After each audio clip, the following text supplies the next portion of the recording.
Враќање на парите кај граѓаните, економски развој за подобар живот, институции во служба на граѓаните, отворена и реформска влада и Македонија како пријател на соседите која цврсто чекори на патот кон НАТО и Европската Унија се петте важни одредници според кои се водеше владата во изминатиот период, рече премиерот Зоран Заев на пресконференцијата на која даде отчет за досега сработеното по повод 100 дена од формирањето на владата.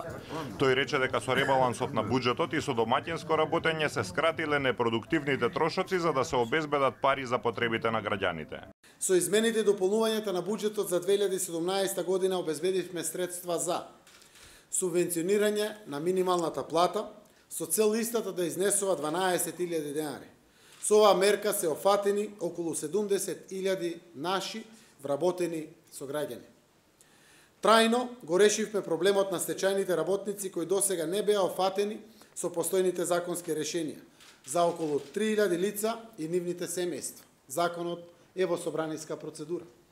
Заев рече дека законот за употреба на јазиците го затвора последното отворено легалистичко прашање од Охридскиот рамковен договор, но оти во духот на договорот и понатаму треба да се води грижа за еднаква застапеност на заедниците. Ова е заеднички став, заради тоа што тоа може да биде на крајот и само став на влада, на политичките партиципенти во владата, но и уставот и законите, па и овој Охридски рамковен договор постои заради граѓаните. Тие се тие кои што ќе ни кажат ако одредено прашање за кое што владата мисли дека е затворено, се уште е отворено, ние сме отворени за сите дискусии и дебати кои што граѓаните ќе ни ги укажат на нас како влада. Премиерот Заев порача и дека со планот 369 Македонија се нашла на брза трака во евроинтеграциите и станала земја која оди цврсто кон Европската Унија и НАТО.